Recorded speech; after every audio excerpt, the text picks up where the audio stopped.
May mga sakit na dulot ng kahapon na mahirap takasan. Minsan ay para itong bisita na walang pasabi kung dumalaw sa atin. Ikaw, kabarangay, meron ka bang masakit na nakaraan na hinding-hindi malilimutan? Dear Papa Dudo, good day po sa inyo at sa mga nakikinig ng programa ninyong Barangay Love Stories. Ako nga pala si Edgar, 35 years old at taga Quezon City. Hindi po talaga ako mahilig sa radyo, pero isang beses ay napakinggan ko ikaw, papadudod sa taxi na sinasakyan ko nung pauwi na ako sa bahay namin. Natuwa talaga ako at nakarelate sa mga kwento na narinig ko, kaya naman naisipan kong sumulat sa inyong istasyon upang ibahagi ang pag-iibigan namin ng kababata kong si Iris. Magsisimula ang lahat noong nasa college pa lamang kami. Schoolmate kami ni Iris at naging kami noong high school pa lamang. Kung ilalarawan ko siya, masasabi ko na maganda talaga si Iris. Makinis ang balat, mahaba ang alon-alon niyang buhok at meron siyang magagandang pares ng mga mata. Mahal na mahal ko siya at para sa akin ay siya na ang babaeng gusto kong pakasalan at makasama habang buhay. Kaya nga palagi ko yung sinasabi at pinapaalala sa kanya.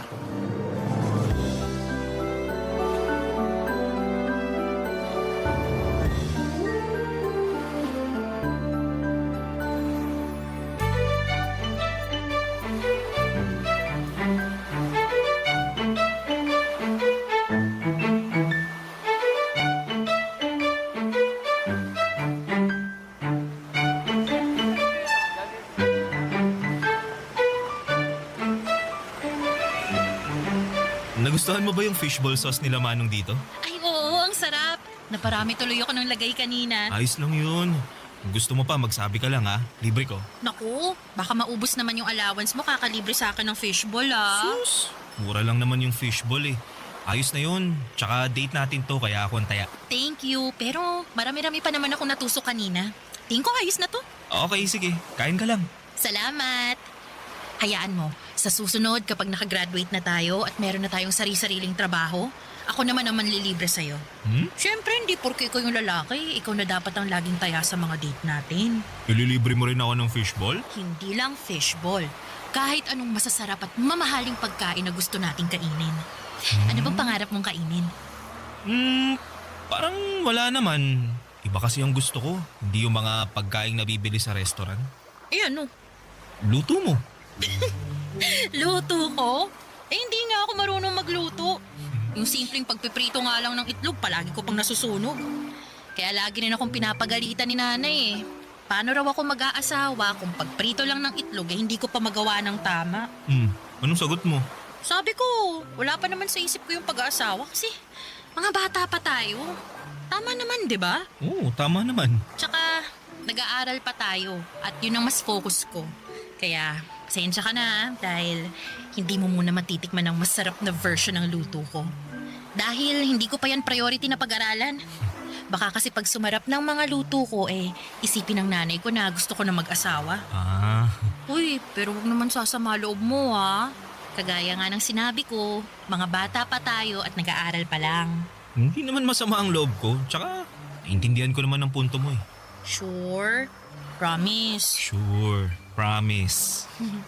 Kaya kung ako sa'yo, mangarap ka ng masasarap na pagkain na gusto mong orderin at kainin sa mga future date natin. Kasi sagot ko na yan. Ako nang bahala. Sinisigurado ko sa'yo na magiging asensado ako sa buhay. Lalo na sa magiging trabaho ko. Alam mo naman na gustong-gusto ko magtrabaho sa opisina at magkaroon ng mataas na posisyon, di ba? Oo. Kaya nga wala pa talaga sa isip kong pag-aasawa kasi gusto ko muna unahin yung career ko. Ikaw ba? Anong pangarap mo pagka-graduate natin? Ang makasal tayo. Kasi sabi ko nga lang na hindi ko pa priority yung pag-aasawa Kulit mo naman. Ikaw naman parang binibiro ka lang. Siyempre, magtatrabaho muna ako kagaya mo para makapag-ipon pampakasal natin. Naku, wag ka agad mag-ipon pampakasal natin. Mag-ipon ka muna para sa sarili mo. Ano namang gagawin ko sa perang yun? Marami. Pwede mong gamitin investment. Pwede kang bumili ng mga property, ganun. Pwede rin pang business, pang travel, o di kaya emergency fund. Dami naman nun. Marami talaga. Kaya dapat yun ang unahin mo, no? Kaysa yung pampakasal natin. Ayaw mo lang yata akong pakasalan eh. Hoy, hindi ko sinabi yan, ha? Pero sana naiintindihan mo talaga ako, ha? Alam mo, naniniwala kasi talaga ako na malaki at malawak pa tong mundo na ginagalawan natin para manatili tayo sa iisang tabi lang. Anong ibig mo sabihin? Kasi kapag nagkapamilya na tayo, doon na lang tayo nakafocus. Lalo na sa mga magiging anak natin. Alagain kasi sila. Gusto ko naman makasal sa'yo at maging nanay sa mga anak natin sa hinaharap. Pero, tsaka na yun, mas gusto ko munang tuparin yung mga pangarap ko para sa aking sarili. Pag okay na ako, tsaka na tayo magpakasal. Papadudod sa aming dalawa ay masasabi ko na si Iris ang mayroong mataas na pangarap. Hindi naman sa minamaliit ko ang pangarap ko, kundi magkaiba lang talaga kami ng gustong gawin sa oras na makapagtapos na kami at makapagtrabaho. Priority ko kasi ang pagbuo namin ng sariling pamilya. Samantalang si Iris ay gusto munang bumuo ng career, bagay na sinusuportahan ko rin naman. Hindi nga nagtagal ay natupad na nga ang isa sa mga pangarap namin ni Iris nang makapagtapos kami sa kolehiyo. At makalipas lamang ang isang linggo ay nabalitaan ko na may job interview na si Iris mula sa kumpanya na matagal na pala niyang inaplayan. Samantalang ako ay gusto munang magpahinga dahil nakakapagod mag-aral ng ilang taon.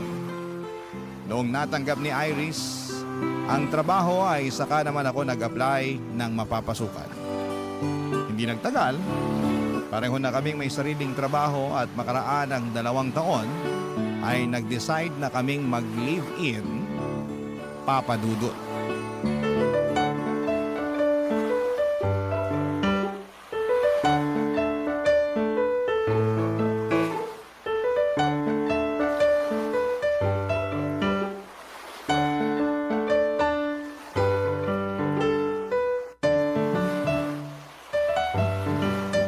Pagod ka ba? Sakto lang. Nangalay lang tong binti ko kakatayo kanina dun sa sakayan nung nag-aabang na tayo para makauwi. Grabe, ang tagal natin nakasakay. Muntik pa tayong abutan ng ulan. Oo nga eh. Buti na lang nakauwi na tayo, no? Buti pa, masayiin ko na lang muna yung binti mo habang nakaupo tayo rito sa sofa. Ay, sure ka? Hindi ka ba pagod? Di naman, konti lang. Tsaka pagdating sa'yo, hindi ako mapapagod. Naku, ang corny. Oh, ayan. Ayusin mo pagmasahe, ha? Oo naman. Siguradong mawawala yung pamamanhid nito. Sana nga. Grabe, no? Anong grabe? Ang saya-saya ni Laika at Dion dun sa kasal nila kanina. Kala mo naman hindi ka muntik maghiwalay dahil kailangan pumunta ni Dion sa Australia para magtrabaho. Kilala naman natin si Laika na hindi talaga kayang LDR, di ba? Pero nakaya pa rin naman niya dahil sobrang faithful din kasi ni Dion. Never din niyang pinaramdam kay Laika na malayo sila sa isa't isa. Piruin mo, araw-araw tumatawag at nagve-video call. Ganun naman talaga mga taong nagmamahalan. Walang distansya ang makakahadlang. Kaya nga bilib din ako sa relasyon nila kasi nagawa pa rin nilang harapin yung mga takot at agam-agam nila sa mga sarili nila para sa future nila.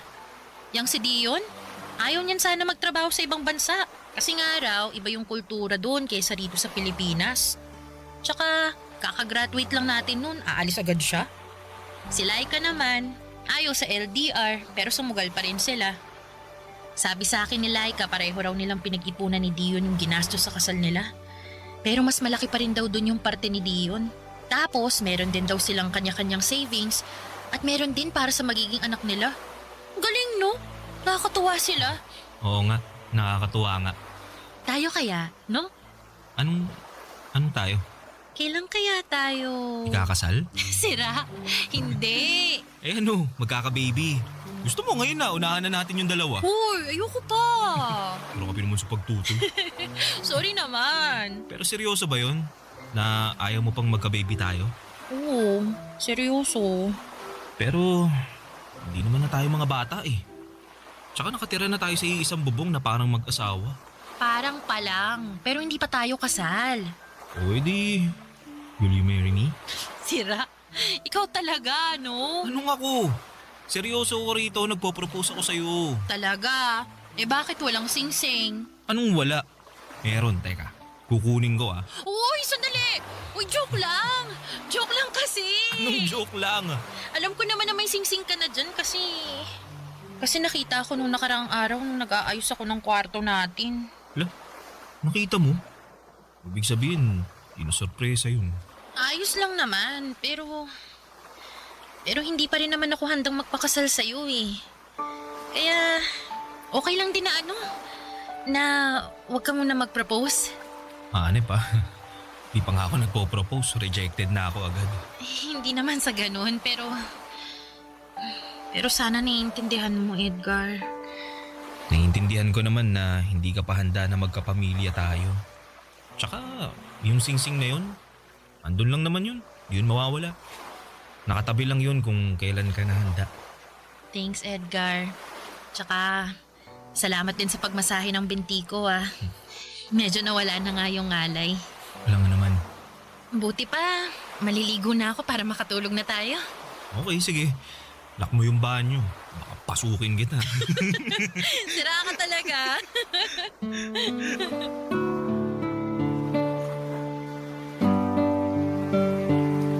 Papadudot aaminin kong nalungkot ako sa pagtanggi ni Iris at bahagyang nadismaya dahil buong akala ko ay handa na siyang makasama. Dahil nakatira na kami sa isang bubong. Pero nagkamali ako. Hindi pa pala talaga niya gusto, lalo na nagsisimula pa lamang kami sa aming mga career. Tama naman siya kaya sinantabi ko ang pansarili kong kagustuhan at nirespeto ang sa kanya. Nag-focus na lamang kami sa aming kanya-kanyang trabaho habang patuloy na nangangarap ng maganda at maayos na buhay para sa aming pamilya sa hinaharap. Naging numero 1 akong taga-suporta ni Iris pagdating sa mga bagay na gusto niyang maabot, lalo na sa kanyang trabaho. Labis ko rin siyang hinahangaan dahil nakita ko sa kanya ang determinasyon na matupad ang mga pangarap niya. Barangay Love Stories. Barangay Love Stories. Papadudot kapag mahal mo ang isang tao ay sinusuportahan mo siya sa lahat ng bagay na gusto niyang makamit sa kanyang buhay. Basta hindi yon nakakasama sa kanya at sa inyong relasyon. Yon kasi ang paniniwala ko. Kaya nga buong buo kong sinusuportahan si Iris sa pangarap niya habang pinagsisikapang matupadin ang sarili kong pangarap. Mataas ang ambisyon ni Iris na ma-promote sa kanilang kumpanya. Samantalang ako ay kontento na sa posisyon ko. Basta kumikita ako ng disente ay hindi na ako naghahangad pa ng sobra. Pero naunawaan ko naman si Iris kung tingin niya ay hindi pa sapat ang naaabot niya. At gusto niya pang umangat. Napaka-hardworking at dedicated niya kasing tao pagdating sa kanyang trabaho. Mabilis na lumipas ang 2 taon at nakatuon lamang ang atensyon ni Iris sa katuparan ng kanyang mga pangarap, papadudot.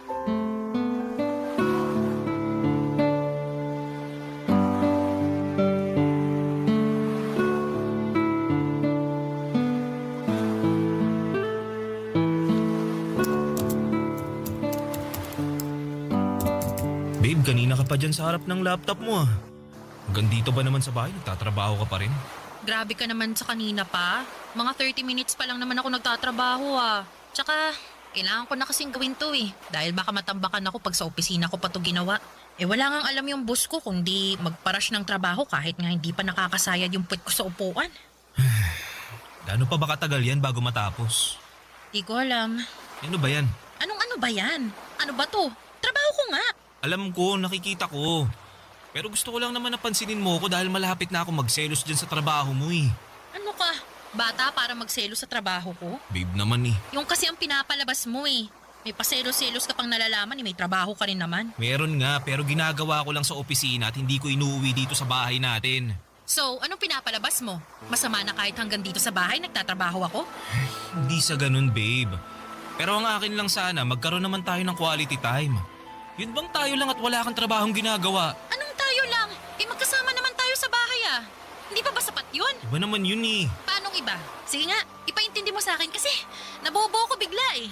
Babe naman eh. Huwag mo akong mababe-babe ha. Pinaglaanan kita ng ilang minuto para ipaliwanag kung anong ibig mong sabihin dyan kahit na busy ako rito sa trabaho ko. Yan na nga ang point ko. Palagi kang busy sa trabaho mo na ultimo rito sa bahay, nagtatrabaho ka pa rin kaya napapabayaan mo na ako. Paano kita napapabayaan eh hindi ka naman toddler para intindihin ko, di ba? Ano, batang paslit ka ba? Sabihin mo para ipagtimpla kita ng gatas at maipagheli kita nang makatulog ka na dyan. Iris naman eh. Akala mo yata nakikipagbiruan ako sa'yo eh no? Itong mukhang to, tingnan mo, mukha ba ako nakikipagbiroan? Seryoso ako, Edgar. Alam mo, inistorbo mo na nga ako rito sa ginagawa ko. Sinira mo pa yung mood ko. Dapat chill lang ako lalo na't nasa bahay ako eh. Kasi wala yung maiingay kong kaopisina na puro chismisan lang ang alam. Pero heto ka, pinasasama ang loob ko dahil sa tantrums mo. Hindi ako nagtatantrums ha. Anong hindi? E anong tawag mo dyan sa ginagawa mo? Humihingi lang ako ng oras sa'yo. Pwes, busy ako. Sorry, kaya wala akong mabibigay na oras sa'yo. Kita mo nagkukumuhog na akong matapos tong ginagawa ko, oh. Tapos ini-stress mo pa ako? O di yan, imbis na tatapos ko to agad, wala na. Bumagal ako lalo na kasi inistorbo mo. Sobra ka naman sa inistorbo. Bakit? Totoo naman ah. Naglalambing lang naman yung tao. Huwag mo muna akong lambingin ah, kasi wala nga ako sa mood. Buti pa, lumayo-layo ka muna. Nakakapikon ka na. Nakakasira ka ng momentum eh. Wala ka bang ibang gagawin? Gumawa ka kaya ng kahit ano, huwag mo lang ako istorbohin. Kaya mo't, alis na! Alis! Oo na. Pagtaboy naman to. Ano tingin mo sa akin, aso? Bahala ka na mag-analyze, basta ako busy dito. Tsaka huwag ka munang bumalik sa kwarto ha. Ayoko sabi ng istorbo. Papadudot na uwi nga sa pagtatalo at tampuhan ng simple kong paglalambing kay Iris. Aminin kong nasaktan ako ng gusto dahil hindi naman mabigat na bagay ang hinihiling ko. Nami-miss ko lang talaga siya at gusto kong magkaroon kami ng oras sa isa't isa na walang trabahong namamagitan. Pero pinanindigan ni Iris na mas importante ang trabaho niya kesa sa akin. Ilang araw din kaming hindi nagkibuan hanggang sa hindi na ako nakatiis. At ako na ang nag-sorry. Naging okay din naman muli kami at tulad nung dati ay inunawa at sinuportahan ko na lamang siya.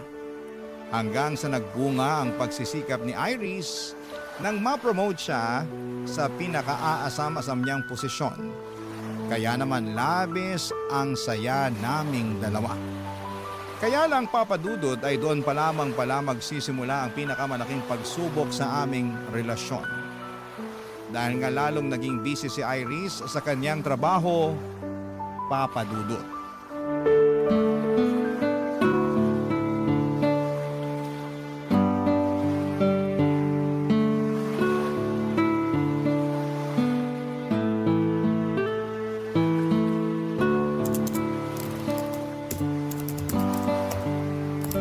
Babe, bakit nakatuto ka na naman sa laptop mo? Nag-email kasi tong boss ko. May pinapagawa siya na kailangan ko raw maipasa ngayong araw. Kaya gagawin ko muna. Mamadali kasi yun lagi. Di ba pwedeng mamaya na lang yan? Mauhuli na tayo sa lakad natin eh. Hindi ka ba nakikinig? Nagmamadali lagi yung boss ko. Gusto niya may balik sa kanya kagad kung ano man yung pinapagawa niya. Sobra namang demanding yan, rest day naman natin. Oo, pero ganun talaga. Sandali lang ba talaga yan? Tingin ko hindi kasi ang dami pala niyang email. Oy, naku.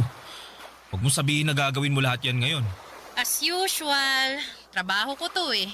Tsaka, kailangan magpag-good shot ako sa boss ko lalo na kakapromote ko pa lang. Di mo naman kailangan gawin yan eh. Tsaka dapat marunong rumispeto yung boss mo sa personal mong oras. Kaya mo na. Ganun talaga ang mga boss eh. Tsaka sila rin naman, hindi uso yung personal na oras pag nagdedemand ang may-ari ng kumpanya. Kahit na.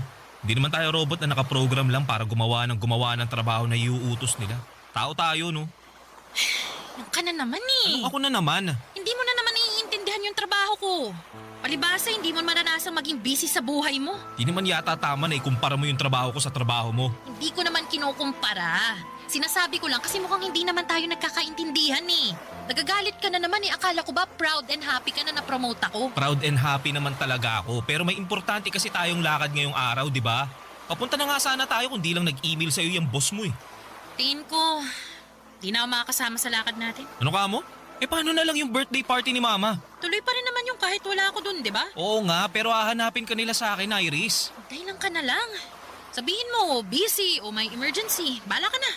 Basta, di na ako makakasama. Sus, anak naman ng toko. Kung ako sa'yo, lalakad na ako dahil baka magtaka yung mama mo kasi wala ka pa dun. Paano ako lalakad hindi nga kita kasama? Mapapatawad naman siguro ako ng mama mo kung hindi ako umattend ng birthday party niya, di ba? Pero yung boss ko, hindi. Kaya kailangan ko na talaga tong gawin. Sana maintindihan mo. Ako na lang ba palaging iintindi sa'yo? Gusto mo na lang ba palagi yung boss mo ang masusunod? Paano naman ako at yung gusto ko? Edgar, please. Huwag mo naman akong stressin, no. Dami-dami ko pang gagawin. Nakikita mo ba tong sangkatutak na email sa akin? Di ko nakasalanan yan. Ginusto mo naman yan eh. Tsaka bahala ka ma-stress dyan. Buti pa alis na ako. Kung ayaw mo sumama, diwag. Bahala ka sa buhay mo. Gawin mo na lang yung trabaho mo. Total, mas mahalaga naman yan sa'yo at mas mahal mo pa nga yata yan kaysa sa akin.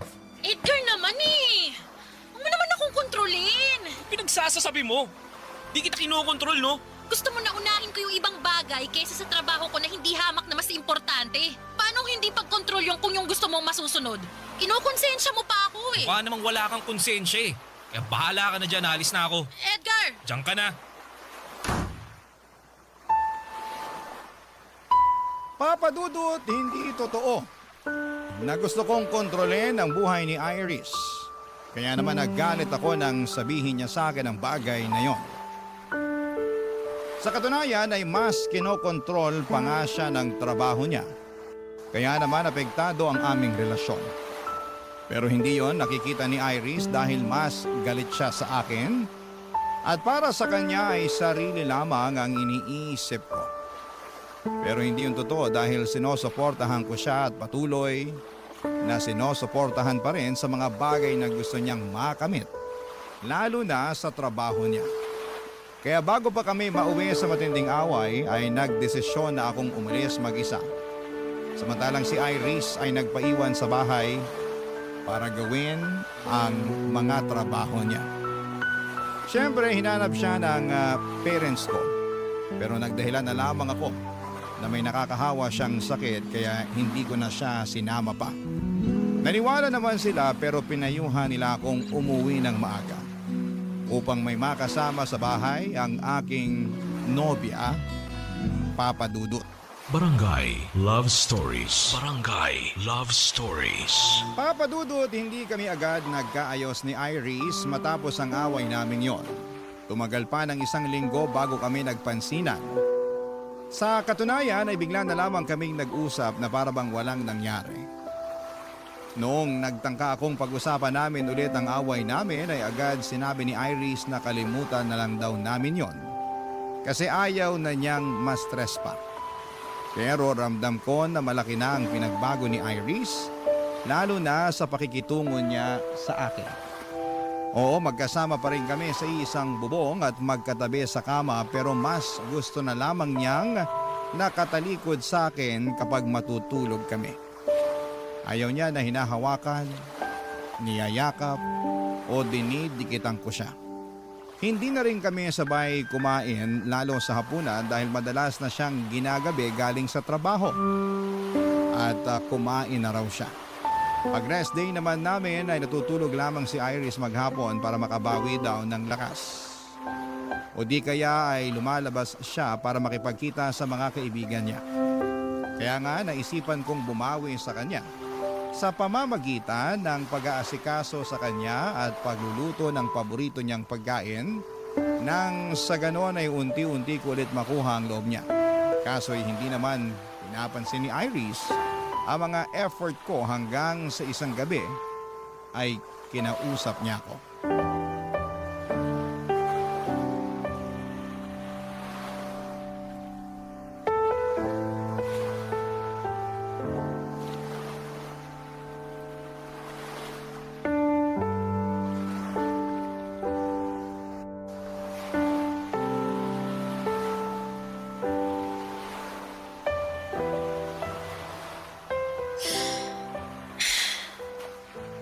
Pwede bang mag-usap tayo? Mag-uusap na tayo ah. Ano pa bang klaseng pag-uusap yung gusto mo? Seryoso ako ah. Huwag mo kong pinipiloso po. Pagod ako galing sa trabaho mo nang dagdagan. Please lang. Kasalanan ko na naman. Eh ikaw lang naman yung nagpapakapagod sa trabaho mo na akala mo pamamanahan ka sa kumpanya nyo. Kaya ganyan ka umasta. Anong sabi mo? Akala mo ba hindi ko napapansin na simula nung na-promote ka, mas lalo ka nang naging busy? Kahit nga nandito ka sa bahay, hindi ka pa rin makausap ng matino. Dahil kung hindi ka nagtatrabaho, natutulog ka naman maghapon. O kaya nakatutok sa cellphone mo o lumalabas kasama yung mga kaibigan mo. Pati pa naman yung mga bagay na ginagawa ko para sa sarili ko, sinisita mo pa rin? Ako nga hindi nakikialam sa mga ginagawa mo eh. Kung may labas ka na kasama mga kaibigan mo, nakarinig ka ba sa akin ng reklamo? Wala naman, di ba? Wala nga. Kasi alam mo kung anong tingin ko? Ano? Na wala kang pakialam sa akin. Ano, tama ako no? Sagutin mo ko, tama ako no? Oo na! Oo na, tama ka! Wala na nga akong pakialam sa'yo at sa kung ano pang gusto mong gawin sa buhay mo. Bakit? Dahil kinain ka na ng sistema mo sa trabaho mo? Totoo, di ba? Sabihin mo. Dahil hindi na kita mahal. Anong sinabi mo? Hindi mo na ako mahal? Oo. Hindi na. Kailan pa? Matagal-tagal na rin. Bakit ngayon mo lang sinabi? Kasi nga, tinitimbang ko pa yung nararamdaman ko eh. Baka napagod lang ako, ganun. Na kapag pinahinga ko naman magiging okay tayo. Na manunumbalik ulit yung pagmamahal ko sa'yo katulad ng dati. Pero, hindi. Hindi na talaga at mas lumayo pa yung loob ko sa'yo tuwing nag-aaway tayo. Wala lang ako sinasabi pero naiipon na yun sa loob ko eh. Hanggang sa isang araw, nagising na lang ako. Wala na talaga. Ayoko nang subukang ayusin yung relasyon natin. Mas mabuti pa na maghiwalay na lang tayo. Maghiwalay? Oo, Edgar. Sorry pero sana maintindihan mo. Malayong malayo na tayo sa dating tayo eh. Tsaka, tingin ko, hindi ko mabibigay yung pamilya na matagal mo nang gusto kasi nga, mas nakafocus ako sa career ko. Masaya naman ako sa ginagawa ko kaya naisasantabi kita. Na-realize ko na ang unfair ko sa iyo kasi pinaghintay kita ng matagal pero hindi pa rin pala sapat yun. Iris, please. Baka nabibigla ka lang. Pag-usapan muna natin to. Please. Hindi ako nabibigla. Seryoso na ako sa desisyon ko. Kaya, sana maintindihan mo yun. I'm really, really sorry, Edgar. I'm really sorry.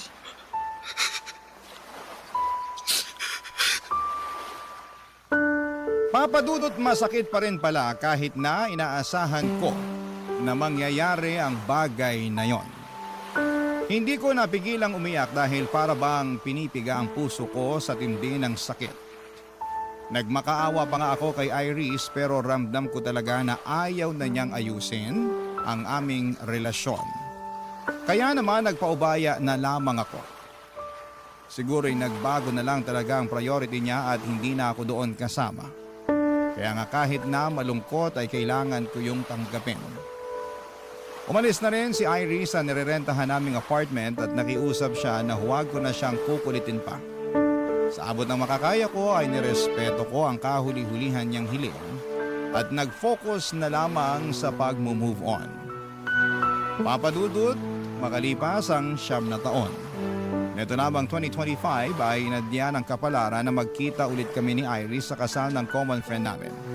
At masasabi ko na kahit matagal na panahon na nang huli ko siyang nakita, ay hindi pa rin nagbabago ang itsura niya. Maganda pa rin siya katulad nung Iris na dati kong minahal, Papadudot.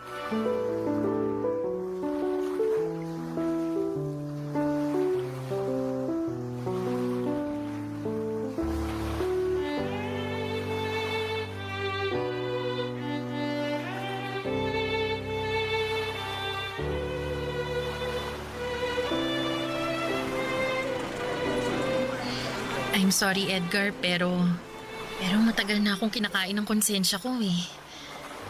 At naisip ko na matatahimik lang ako pag nakausap kita at nasabi ko sa iyo yung totoo. Kaya nga, sinamantala ko na yung pagkakataon para magkita tayo dito sa kasal ng kaibigan natin. Ano ba yung sasabihin mo? I'm sorry kasi nag-cheat ako nun sa relasyon natin. Akala ko ba nawalan ka lang ng pagmamahal sa akin?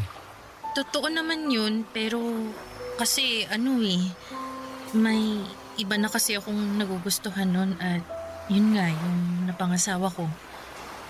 Boss ko siya eh. Simula nung napromote ako nun sa trabaho palagi na kaming magkasama. Mas madalas pa nga kaming magkasama kaysa sa atin kahit nakatira tayo sa iisang bubong. Tapos, ayun, hindi ko na napigilang mahulog sa kanya kasi mabait naman pala siya. Alaga, maaalalahanin. Bakit? Ganon din naman ako, di ba? Oo, pero malaki pa rin ang kaibahan nyo dahil mas mataas yung pangarap ng boss ko. Hindi kagaya mo na kontento lang sa kung anong meron ka. Linawin ko lang hindi naman masama yung gusto mo Oo, pero hindi tayo pareho ng gusto. Kaya mas nagustuhan mo yung tao na katulad mo. Ganun na nga. Kaya nga humihingi ako ng tawad sa'yo. Matagal na panahon na rin naman ang lumipas. Hindi na natin maibabalik yung nakaraan. Siguro, meron din talaga akong pagkukulang. Kasi masyado akong nakampante sa mga gusto ko. Di naman sa ganun kasi sinuportahan mo naman ako Hinintay mo pa nga na maging handa ako pero ako lang talaga yung may problema. Hindi ako naging handa sa'yo pero sa iba naging handa ako. Kagaya nga ng sinabi ko nakaraan na yun. Ang mahalaga yung ngayon. Hindi naman ako galit sa'yo. Nagtatampo, oo. Pero hindi naman kita matitiis Salamat kung ganun. Tsaka marami ka rin namang itinuro sa akin na natutuhan ko sa buhay nung nagkahiwalay tayo. Doon ko sinimulang punan yung mga bagay na wala sa akin. Mas inayos ko yung sarili ko. Mas nag-focus ako sa career ko kasi naisip ko na kung magkikita tayo isang araw at nalaman mong hindi pa rin ako successful, baka ismaya ka sa akin. Ikaw talaga? Di mo naman kailangan gawin ang bagay na yan dahil sa akin. Gawin mo yan para sa sarili mo. Ginawa ko na nga. Pero tama ka na hindi ko na dapat isipin na para sa'yo yun dahil matagal naman na tayong tapos Oo. Pero ano ba yung sinabi mo kanina tungkol sa asawa mo kaya hindi ka okay? Bakit? May nangyari ba? Meron. Kamamatay lang kasi niya nitong January dahil sa cancer. Kaya nga nasabi ko na medyo hindi pa ako okay. Ganun ba? I'm sorry at condolence. Ikaw, kumusta ka na? Single ka pa rin ba o may sarili ka ng pamilya? Meron na. May asawa na ako at 2 anak. Ganun ba? Oo. Kaya nga nasabi ko kanina na hindi ko na dapat isipin kung ano ang sasabihin mo sakaling magkita tayo ngayon. Kung successful ba ako o hindi. Kasi mas dapat kong isipin kung ano ang sasabihin ng pamilya ko. Lalo na ng mga anak ko. Kaya dapat maging successful ako para sa kanila.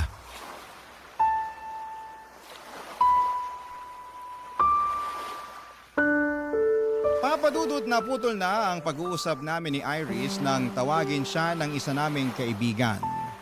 Nag-excuse naman ako dahil tumawag ang misis ko ng mga panahong yon. At pagkatapos, nalaman ko na lamang na umuwi na pala si Iris.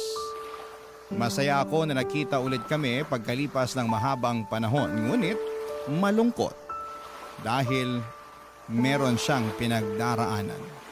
Pero katulad ko noon, alam ko na makaka-move on din si Iris. Sa ngayon ay nakafocus na lamang ako sa sarili ko at sa aking pamilya. Wala akong ibang hangad kundi ang mabigyan sila ng maayos at komportableng buhay. Matagal na kaming tapos ni Iris at ang sulat ko na ito sa inyong programa, ang magpapatunay noon. Maraming salamat po Papa Dudut sakaling mapili po ninyong i-ere ang istorya ng buhay ko sa Barangay Love Stories. Sana'y marami sa mga kabarangay natin ang nakarelate sa aking kwento. Lalo na yung mga kapwa ko dyan na iniwan sa ere. Huwag kayong mawala ng pag-asa dahil makakausa din kayo. Ang inyong forever, kapuso, at kabarangay, Edgar. Kwentuhan naman tayo dito sa comment section.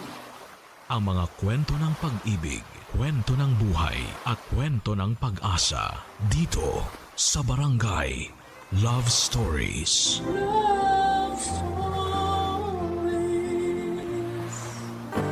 Parte na ng buhay ang pagkabigo at mga kalungkutan.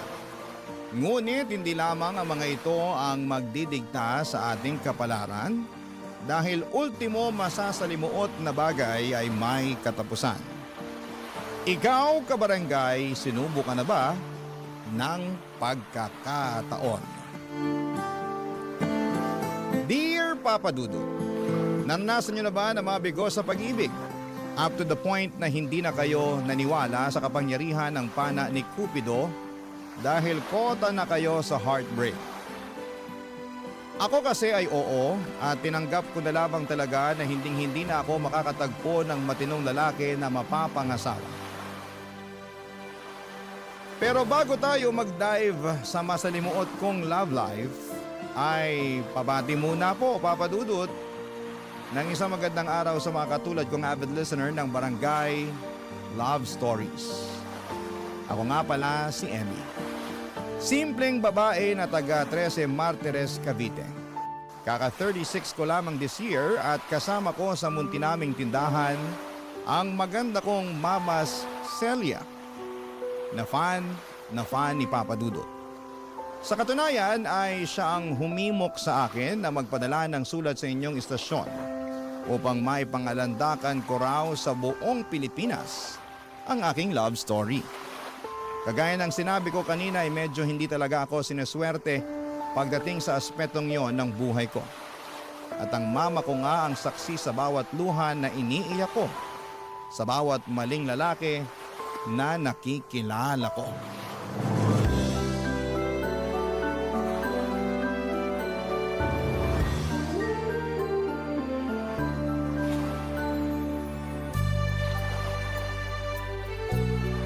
Grabe, Chiki! Ang galing mo talaga mag-organize ng surprise birthday party. Hindi naman masyado. Pero sa tingin mo, nagustuhan ni Olan yung ginawa kong party para sa kanya? Oo naman. Halos maluha-luha na nga si Olan kanina nung hipa niya yung kandila sa cake na hawak mo, diba? Ang dami kasi naming mga kaibigan at pamilya.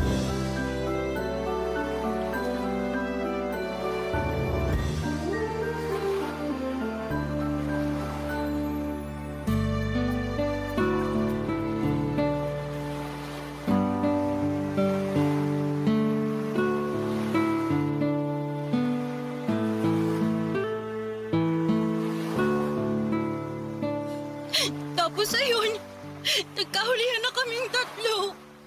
Oh, ano nangyari? Siyempre nagalit ako. Gustong-gusto ko siyang sampalin. Pero pinigilan ko lang yung sarili ko kasi di niyo naman ako pinalaking bayolente, di ba? Oo, pero pag agrabyado ka na, dapat lumaban ka pa rin. Naku, kung ako yan, hindi lang sampal ang aabutin sa akin ng tukmol na yon. Baka pag pira-pirasuhin ko pa sila ng babae niya. Naisip ko nga rin yan pero emosyonal na talaga ako ng time na yun, ma. At saka, imbis na gawin sa kanila yun, di iniyak ko na lang. Pero nagawa ko pa rin naman siyang papiliin kung ako ba o yung babae niya. Kaso, yung babae niya yung pinili niya. Tahan na, anak. Baka pag may pumasok na customer, mapagkamalan kang inaabuso dyan. Akala ko ba naka-close yung signage ko sa lunch break? Ay, oo nga pala. Ay, oo siya, sige na. Umiyak ka lang dyan. Ilabas mo lang lahat-lahat ng hinanakit mo kaysa naman maipon pa't bumigat ang dibdib mo. O, nandito lang ang mama mo. Kakampi mo ako. Salamat, ma. Pero ang sakit-sakit lang talaga eh. Akala ko kasi siya na, pero hindi pa rin pala. Akala ko iba siya sa 3 kong ex na niloko lang din ako. Pero mas masaway pa pala siya. Sobrang sakit ng ginawa niya sa akin, ma. Durog na durog ang puso ko. Hindi lang naman ikaw ang tininaydor ng tukmol na yon. Ako rin na nanay mo. Kasi naniwala ako at nagtiwala sa intensyon niya at pagmamahal sa'yo. Tapos kamukat-mukat sasakan ka lang pala niya ng gusto. Aba, iharap mo sa akin yung lalaking yan para makita niya hinahanap niya. Pati mata niya, lalatayan ko. Wag na, ma. Ayoko na nga siya makita Kahit sandali lang, maiganti lang kita. Wag na po. Kabayaan na lang natin na makarma siya pati yung babae niya. Minsan mabagal ang karma, kaya dapat unahan na natin. Manaman Di ko alam na may pagka-agresibo pala kayo. Agresibo lang naman ako kapag anak ko nang inaagrabyado, no? Alam ng tatay mo yan nung nabubuhay siya. Tatahi-tahimik lang ako sa tabi pero pag pamilya ko na ang inaape, ipapasilip ko sa mga hudas na yun ang pintuan ng impyerno. Silip lang ha kasi hindi ko naman sila pwedeng patayin. Kumalma na po kayo, ma. Okay na ako. Nahimasmasan na ako kasi naiyak ko na lahat Salamat din po, ma, kasi lagi kayong nakikinig sa drama ng buhay pag-ibig ko. Wala namang kaso yun kasi nanay mo naman ako. Pero naaawa ko sa'yo dahil lagi na lang ganyan ang nangyayari sa buhay pag-ibig mo. Mabait ka namang bata at walang inaapakang tao. Kaya bakit ba? Pagka malas-malas mo sa mga lalaking nakikilala mo? Ewan ko nga po kung bakit Pero baka sign na po to na tigilan ko ng pakikipagkilala at pagbo-boyfriend kasi baka hindi talaga ako para sa pag-aasawa. Ibig mong sabihin ayos na sa'yong tumandang dalaga. Wala naman po sigurong problema doon, diba?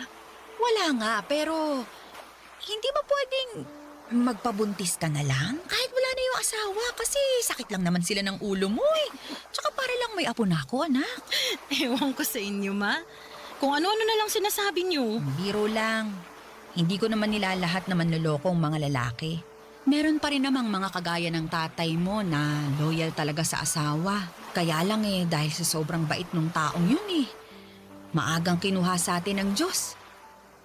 Pero ayun nga, naniniwala ako na makakatagpo ka rin ng matinong lalaki.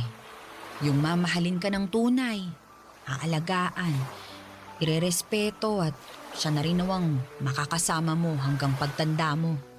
Ay nako, suntok na lang po siguro sa buwan kung mangyayari pa yun. Basta ako, sinusumpa kong hindi na ako mai-inlove para hindi na rin ako masaktan.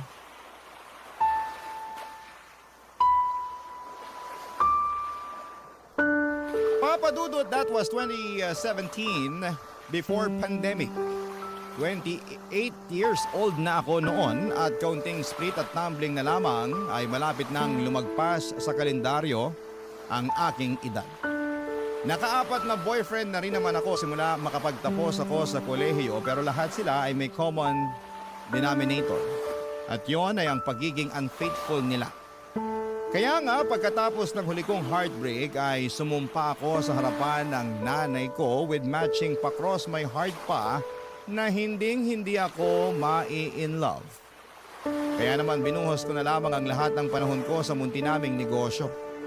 Mayroon kasi kaming mini grocery at bigasan. Kami lang ng mama ko ang namamahala noon. Simula nang namatay ang papa ko at yun na talaga ang main source of income namin. Lalo na noong nag-resign ako sa trabaho matapos kong ma-burn out.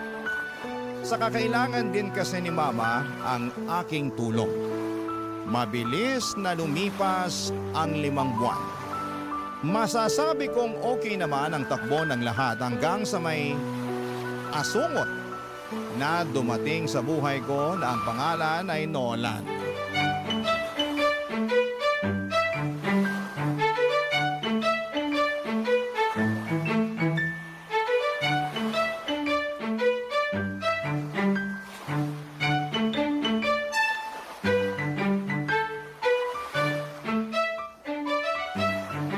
Pabili po ako ng soft drink, tenderang maganda. Pwede bang bumili ka na lang ng walang kasamang daldal? Dami mong sinasabi. Akin na yung soft drink mo. Ipapunch ko na. Ayan o. Ito lang ba? Oh, Sa'yo tong dalawa? Hindi, isa lang sa akin dyan kasi sa'yo talaga yung isa. Sige na, kunin mo na. Ha? Bakit binilhan mo pa ako? Gusto ko lang. Libre ko yan sa'yo, tanggapin mo na. Saka para may panulak dito sa dalawang bibingka. Eto, Para sa akin talaga to. oo. Dumaan kasi ako sa palengke kanina tapos naalala ko na paborito mo yung bibingka. Kaya bumili ako para dalhan ka. Sakto, 3:00 na ng hapon. Pang merienda mo. Ikaw talaga. Nag-abala ka pa. Wala yun, ikaw naman. Saka alam mo naman na masaya ako pag nakikita kang kumakain, di ba? Bigla na lang ako nabubusog. Naku! Corny mo naman. Pero salamat dito Na-appreciate ko. Pero ang dami naman ito. 3 bibingin ka pa talaga. Kasi kay mama mo yung isa. Sa'yo yung 2. Di ko pa rin to mauubos kaya tagisa na tayo. Sige na. Kunin mo na to kasi mukhang wala kang pambara dyan sa soft drink mo eh. Sige na nga, pero pwede ba akong magmerienda rito sa tindahan niyo para sabay na tayo? Ay, pwede. Para naman hindi na malungkot tong anak kong kumakain mag-isa. Ma, di naman ako malungkot Sus! Malungkot ka kaya kapag wala si Nolan. Ay sige na, doon na muna kayo sa may loob kumain. May mesa doon. Ako na muna magkakaharito. Doon na.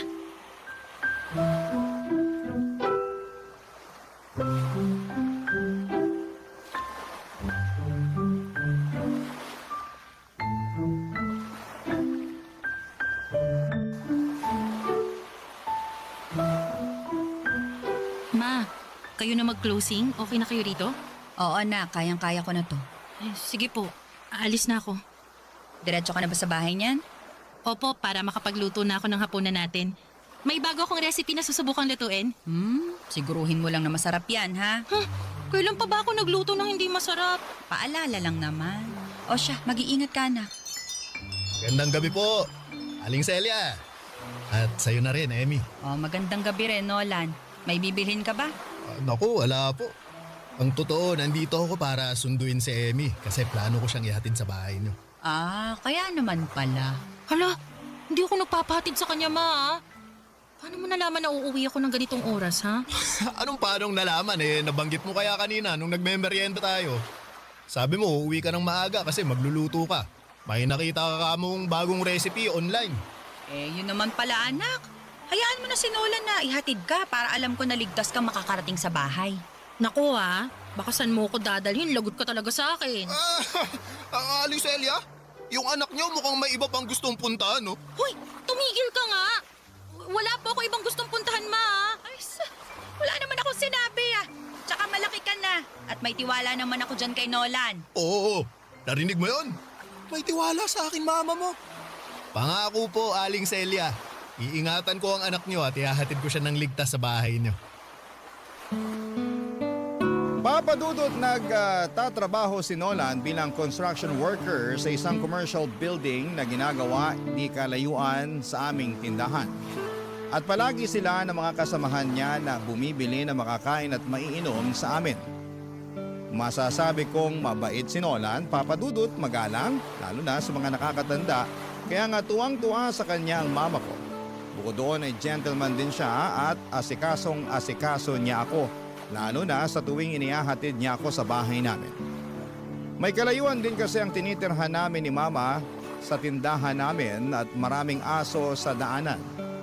Kaya naman very thankful ako kay Nola noon kasi siya ang nagiging pananggalang ko. Biro lang. That time, 1 buwan na akong nililigawan ni Nolan. Alam ko na sumumpa ako noon na hindi na mai-in love. Pero ibang atake ng pagdating ni Nolan sa buhay ko. Hindi kagaya ng mga ex-boyfriend ko ay hindi bumilis ang tibok ng puso ko at wala akong nakitang imaginary fireworks nang magtama ang aming mga paningin. Sa halip ay pagkayamot ang naramdaman ko matapos niyang kindatan agad ako. Pero nung unti-unti ko na siyang nakikilala, ay pawang kapayapaan na ng puso ko ang dala niya sa aking buhay, Papadudot. Barangay Love Stories. Barangay Love Stories. At dahil nga sa pagiging Maginoo ni Nolan ay nagka-developan kami, Papa Dudut. Oo, nagustuhan ko rin naman siya, pero ayaw ko naman agad ibigay ang matamis kong oo sa kanya nang hindi niya pinaghihirapan yon. Ano siya, sinuswerte? Kaya nga sinabi ko na kung gusto niya akong maging kasintahan ay ligawan muna niya ako. Bagay na ginawa naman niya at ipinagpaalam na rin sa mama ko. Sa loob ng 1 buwan na panliligaw ni Nolan ay nakilala ko siya ng husto. Nalaman ko na taga Agusan del Sur ang kanya at doon siya pinanganak at lumaki. Pero dahil sa hirap ng buhay ay sumama siya sa kanyang tiyuhin noong lumuwas ito sa Maynila. Bago siya naging construction worker ay marami na ring trabaho ang pinasok ni Nolan, pero dahil sa kontraktual lamang siya kaya panandalian lamang ang mga ito. Sa totoo lang ay walang kaso sa akin ang pagiging construction worker niya, pero sa ibang tao ay meron, Papa Dudut.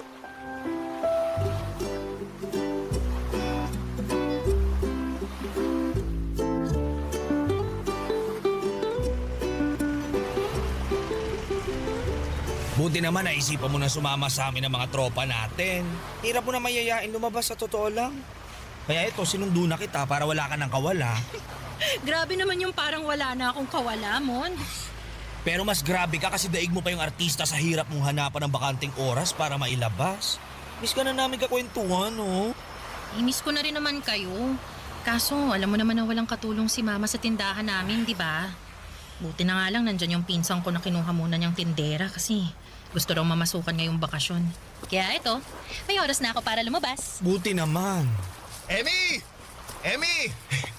Hello? Ay, sino yun? Oh, Nolan! Ikaw pala! Nolan? Sabi na, ikaw yan eh. Papunta na sana ako sa tindahan nyo para makita ka pero ikaw ang nakita ko rito ngayon sa kalsada. May pupuntahan ka ba? Oo, meron nga. At saka kasama ko si Mond, kaibigan ko. Mond, si Nolan. Nolan, si Mond. Ay, hello. Bale, lalabas kami at kikitain yung iba naming kaibigan. Ah, ganun ba? Sayang, may dala pa naman ako suma, no? Merienda sana natin eh. Naku, sensya ka na ha. Ikaw na lang muna magmerienda mag-isa. Sa susunod na lang tayo kumain ng sabay. Ah, sige, sige. Basta mag-iingat kayo at enjoy sa labas nyo, ha? Salamat. Balik na ako dun sa mga kasamaan ko. Sila na lang sabayan kong magmerienda. Okay, bye. Bye! Nakakaloka ka, friend. Ha? Bakit naman? Sayang yung suman, tsari. Luka-luka to. Pero di mo sinabi may kilala ka palang construction worker. Pero base sa usapan nyo, mukhang di na kayo basta magkakilala. Dinalang ka pa niya ng merienda. Sayang, may alista yes. Hindi ko pala nasabi sa'yo na may manliligaw ako. Kilala rin naman na siya ni Mama. OMG! Ano bang klaseng reaksyon yan? Nagtanong ka pa talaga? Eh ikaw, ano ba nakain mo? Ba't nagpaligaw ka pa sa lalaking yun? Bakit? May mali ba doon? Meron! Kasi hello, sigurado ka bang walang asawa yan? Di naman sa nilalahat ko Pero ibang mga construction worker, pamilyado na. Oh, sure ka ba sa mukhang yon? Mukhang babaero, friend. Grabe ka naman kay Nolan. Nagsasabi lang ako ng totoo. Para sa kaalaman mo, marangal ang trabaho niya. Tsaka, single siya katulad ko. Tingin mo papayag ako magpaligaw sa kanya kung pamilyado na siya? Isip-isip din, friend, ha? Nag-iisip ako, no? Nag-iisip ka nga. Puro naman masasama.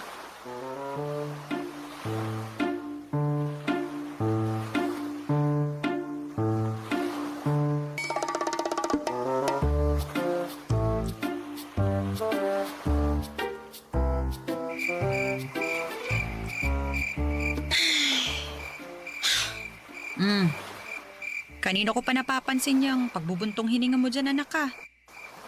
May problema ba? Wala naman po, Ma. Hindi ako naniniwala na wala, kaya sabihin mo na sa akin. Makikinig ako. Salamat, Ma. The best talaga kayo. Tipong wala pa akong sinasabi, pero ramdam niyo nang may pinagdadaanan ako. Eh ano pat anak kita at nanay mo ko, di ba? Ano ba kasing nangyari? May problema ba kayo ni Nolan? Wala po kaming problema ni Nolan. Ang totoo, gusto ko na nga po siyang sagutin eh. Kaya lang, nagdadalawang isip ako. Sabi kasi ng mga kaibigan ko, wala raw akong future sa kanya. Dahil ganun lang yung trabaho niya. Kesyo ano raw ba tinapos ni Nolan? Tapos pinagpipilitan pa nila na babaero daw yung mga nagko-construction. Sabay hirit na hindi naman daw nila nilalahat. Saan ka ba nagdadalawang isip? Sa sinabi nila tungkol kay Nolan? Tapos na-realize mo na tama sila? O sa pagmamahal mo dun sa tao kahit na kasasabi mo lang na gusto mo na siyang sagutin? Hindi naman po sa nagdadalawang isip ako. Katunayan, sigurado po ako na mahal ko na si Nolan. Alam ko na gusto niyo rin naman siya para sa akin kasi mabait siya, gentleman, marespeto at makikita niyo talaga na mahal niya ako. Oo nga. Kaya lang, nalulungkot lang talaga ako dahil ganun yung tingin sa kanya ng ibang tao. Lalo na ng mga kaibigan ko.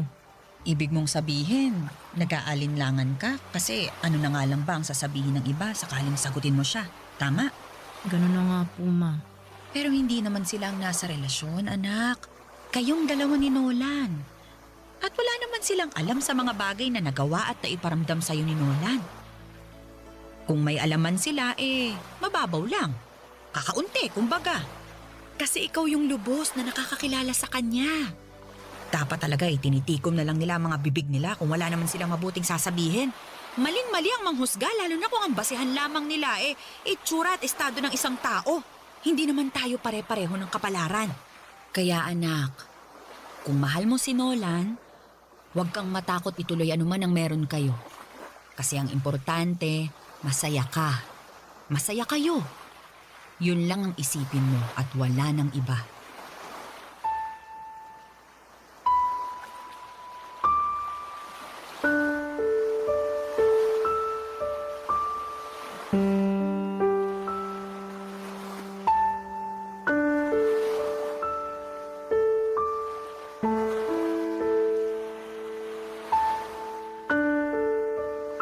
Papadudot mga kabarangay, kahit kailan talaga ang nanay ko ang laging kakampi ko sa lahat ng aspeto ng aking buhay. Nariyan siya para bigyan ako ng gabay. Alam ko sa aking puso na hindi ko na lang basta nagugustuhan si Nolan dahil mahal ko na siya. Kaya nga malaki ang pasasalamat ko sa aking mama kasi sinuportahan niya ako sa plano kong pagsagot kay Nolan upang maging boyfriend ko. Makaraan ng 2 buwan simula nang maging kami, ay nag-live-in na rin kami matapos niya akong mabuntis. Bale, doon muna kami sa bahay tumira at tumao pa rin ako sa aming tindahan habang nagtatrabaho po itong si Nola. Kaya lang ay nakunan ako at masasabi ko na mas masakit pa yon kesa sa mga heartbreaks na napagdaanan ko. Taong 2019 ay sinubukan ulit naming makabuo ni Nolan pero sa pangalawang pagkakataon ay nawala na naman sa amin ang anak namin. Sobrang sakit, Papadudot, dahil bilang isang ina na 2 beses namatayan ng anak ay durog na ang puso ko. Bukod sa mama ko ay saksi rin si Nolan sa aking pagdadalamhati, Papadudot.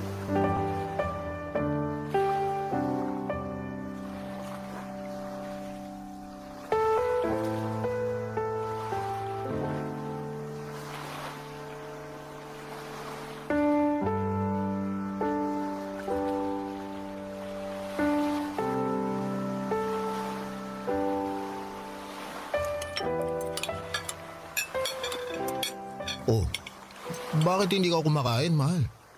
Ang sarap-sarap ng luto kong sinigang, di ba? Paborito mo yan?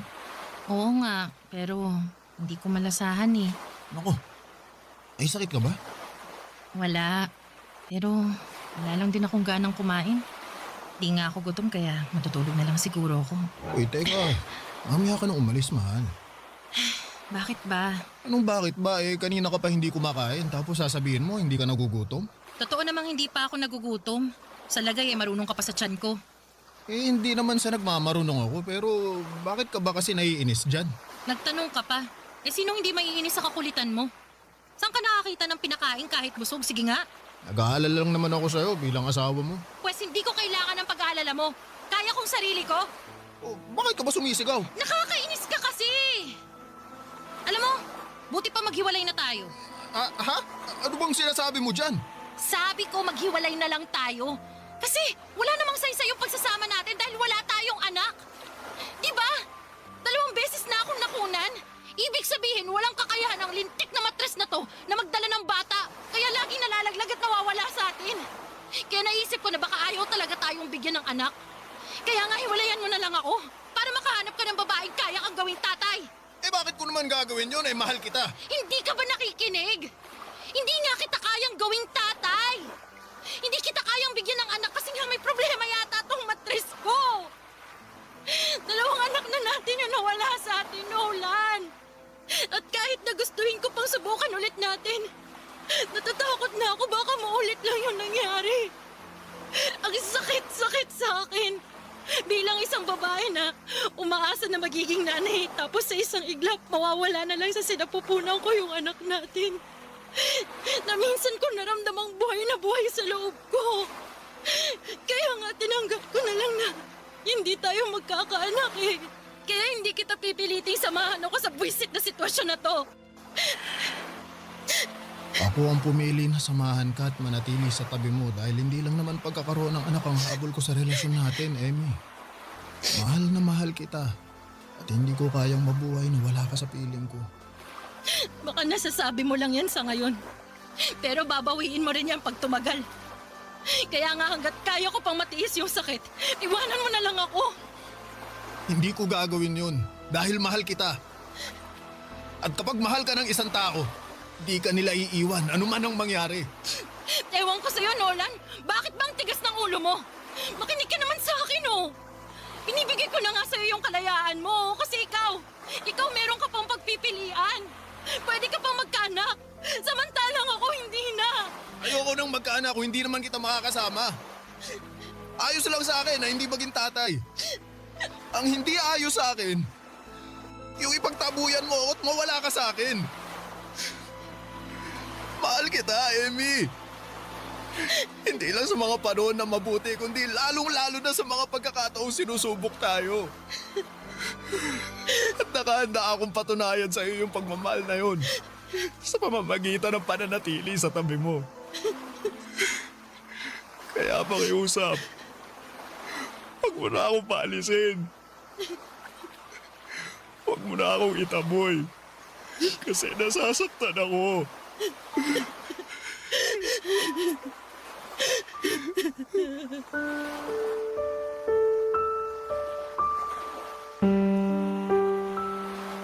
Papadudot kahit kailan ay hindi ko pinagdudahan ang intensyon at pagmamahal sa akin ni Nolan. Alam ko na malinis yon at mapagkalinga. Kaya nga ibinibigay ko sa kanya ng buong buo ang puso ko, ngunit lalo ko lamang napatunayan ang pagmamahal ni Nolan noong subukin na kami ng pagkakataon. At habang dumaraan ako sa pagluluksa ay alam ko na ganun din siya bilang tatay ng mga bata. Kaya nga hindi kami umalis sa tabi ng isa't isa. Bagkos ay kinabig namin ang aming sarili upang damayan ang bawat isa. Noong taong ding yon, makalipas lamang ang 3 buwan ay nagpakasal kami ni Nolan, Papadudot. Simple lamang ang naging seremonya at sa Huwes lamang kami kinasal. Kaunti lang ang aming bisita at walang masyadong naganap na programa sa reception.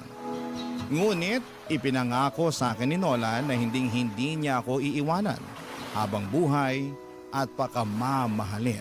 Barangay Love Stories. Barangay Love Stories.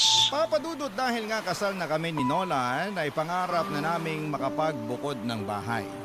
At kahit na ibig sabihin noon ay maiiwang mag-isa ang mama ko sa tinitirhan namin, ay muli pa rin niyang sinuportahan ang desisyon naming mag-asawa. Pero dahil wala pa kaming sariling bahay ay nagrenta muna kami ng apartment na malapit lang din sa tindahan namin na pinapasukan ko, Papadudot. Tulad ng dati ay nagpaka-busy ako sa pagtatrabaho at kinuha ko na rin yung pagkakataon upang libangin ang aking sarili. Pag-uwi ko naman sa apartment namin ay nag-asikaso ako ng hapunan namin ni Nolan. Masasabi ko na napakasipag ng mister kong yon dahil halos siya na ang kumikilos sa paggawa ng mga gawaing bahay pagkatapos namin kumain at bago matulog. Siya rin ang naglalaba ng mga damit namin tuwing day off niya at pagkatapos ay hindi siya pumapalya na ilabas ako para makapasyal naman kami. Kaya nga masaya at kontento ang puso ko kahit kaming dalawa pa lamang. Ngunit nagbago ang lahat simula noong nagka-pandemic, Papa Dudut.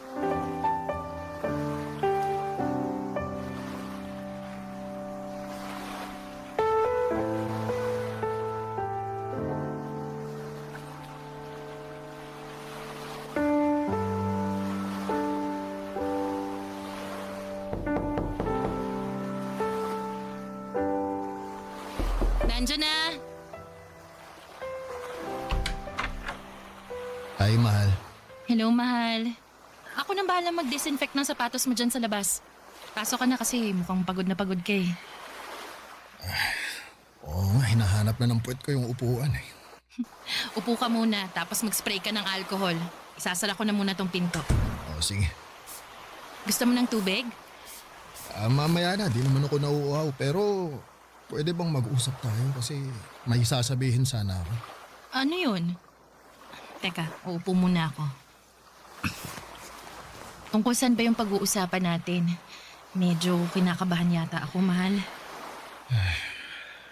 Pasensya ka na ha. Kasi hindi magandang balita itong sasabihin ko. Ano nga kasi yun?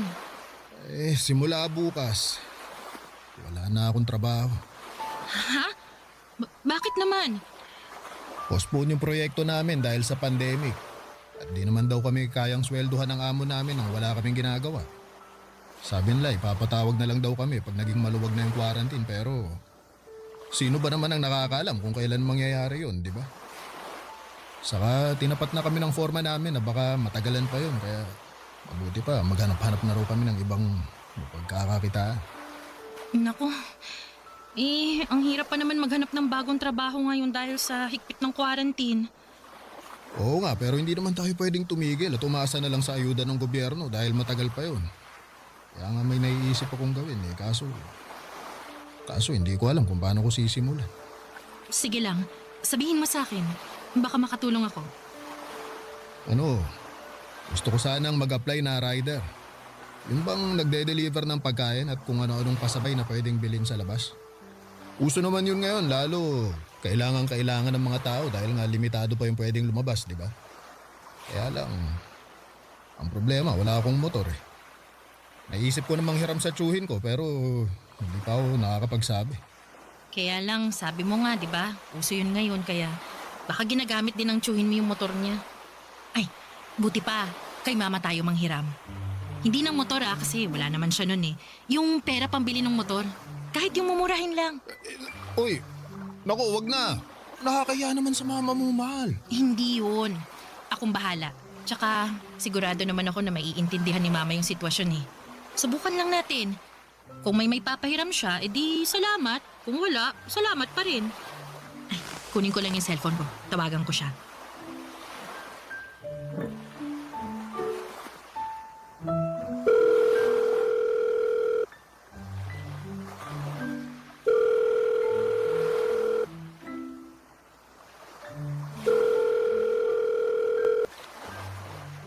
Hello, Nak. Hello, Ma. Kumusta po kayo? Ayos naman ako dito. Kayo ba dyan? Nako, ayos lang din naman po pero may problema kasi kami. O ano yun?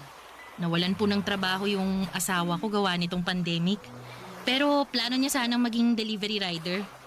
Kaya lang, alanganin kami kung makakahiram siya ng motor sa tiyo niya. Kasi nga, baka ginagamit din nun, di ba? Tama naman. Naisip ko, baka pwede kaming mangutang sa inyo ng pambili ng motor, Ma. Babayaran din naman namin paunti-unti para lang merong magamit si Nolan. Mahal, pwede ko bang kausapin si mama? Excuse me lang po, Ma. Kausap ko na siya, mahal. Sinabi ko na sa kanya yung sitwasyon. Narinig ko naman yun pero ako nang kakausap sa kanya. O sige, ito na yung cellphone ko. Salamat. Hello po, ma. Oh, hello, Nolan. Pasensya na po kayo kung kailangan naming mangutang sa inyo ni Emmy. Kung meron lang naman. Pangako, babayaran din po na namin kayo. meron naman akong naitatabi dito at payag din ako na ipahiram sa inyo. Tsaka huwag ka nang humingi ng pasensya dyan dahil hindi naman natin kontrolado ang sitwasyon. Ang mahalaga ay nagsisikap tayo at gumagawa ng paraan para mabuhay kahit na walang kasiguraduhan ng mga nangyayari.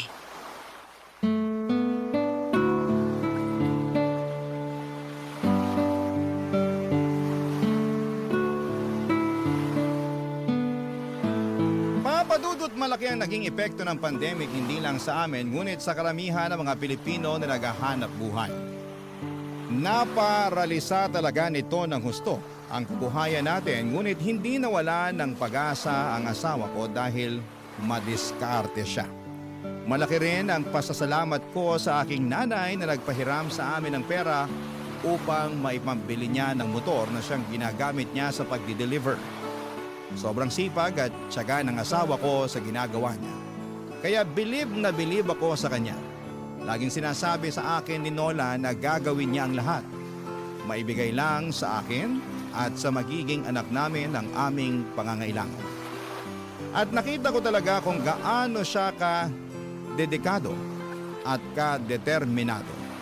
Bagay na lagi kong pinagmamalaki sa mama ko. Alam ko na nasa tamang lalaki na ako kaya masayang masaya ako. Isang gabi habang malakas ang buhos ng ulan, sa labas ay mayroong nangyari na masasabi kong nagpabago ng husto sa buhay naming mag-asawa, Papa Dudut.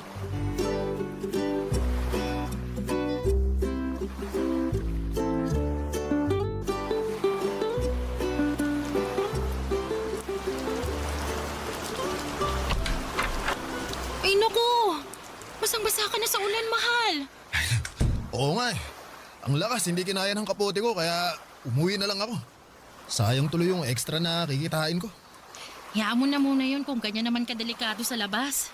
Tsaka siguradong wala rin namang o-order dahil maaawa naman sila sa mga rider na susuong sa napakalakas na ulan na yan, no? Ay, teka. Kuha ko ng tuwalya para makapagpunas ka na.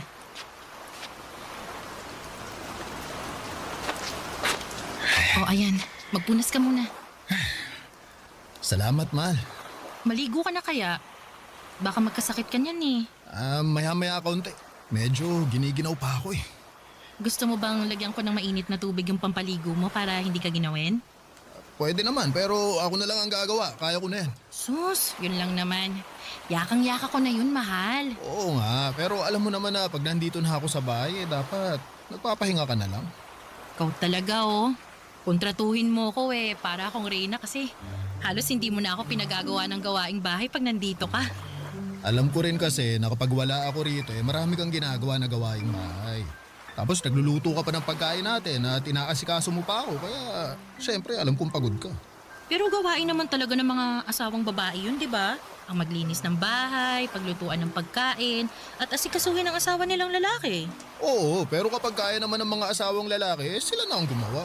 Hindi naman pambabae lang na gawain ang mga gawaing bahay, di ba? Kaya stay put ka lang dyan.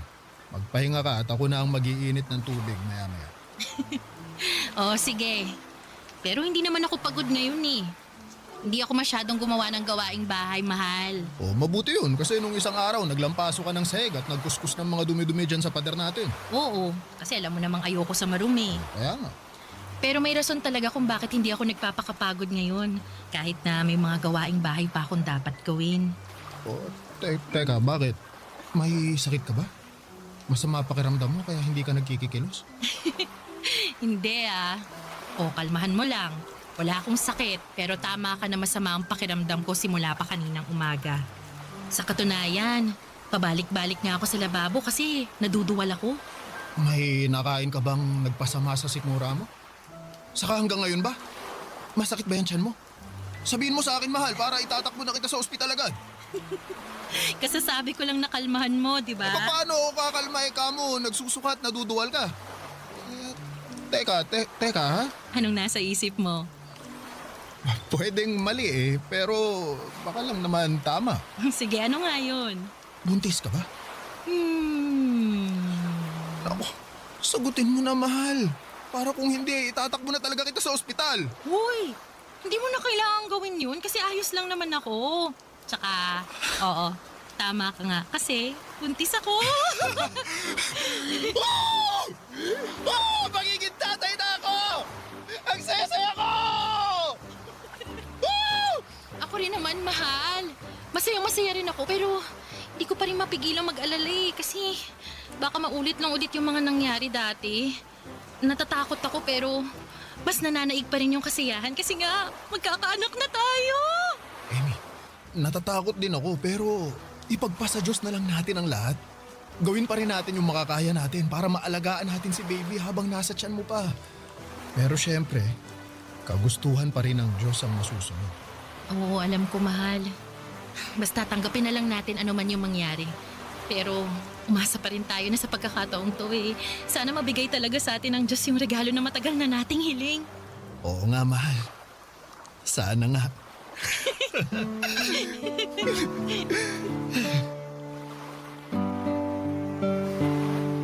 Papa Dudut, hindi naging madali ang pagbubuntis ko at todo-todong pag-iingat ang ginawa ko upang hindi mawala sa amin ang aming anak. Kaya nga masayang-masaya kami ni Nolan nang hayaan ng Diyos na mabuhay ang anak namin at ligtas ko siyang maisilang. Labis-labis ang pasasalamat namin ni Nolan sa kanya dahil tinupad niya ang matagal na naming kahilingan, ang maging ganap na magulang. Marami akong natutuhan sa buhay na gusto kong i-share sa mga kabarangay natin sa sulat kong ito. Nasa kabila ng lahat ng mga kabiguan na pinagdaraanan natin, ay meron pa rin pagtatagumpay na kahit gaano katagal ang ating hinihintay, pinagkakaloob yon sa atin ng may kapal sa tamang panahon. Kagaya na lamang ng baby namin ni Nola na matagal ding naming hiniling. Mayahalin tulad ko siya sa isang espesyal na padala ng Diyos dahil siya ang regalo niya sa amin. Hanggang dito na lamang po ang sulat ko, Papa Dudut. Maraming salamat. Sakali pong mapili po ninyong i-ere sa Barangay Love Stories ang aming kwento. God bless and more power sa inyong istasyon. Ang inyong kapuso at kabarangay forever, Emmy. Nakakaantig naman talaga ang ating kwento. Ikaw ba, kabarangay? Nakarelate ka ba sa story natin ngayon? Kwentuhan naman tayo dito sa comment section.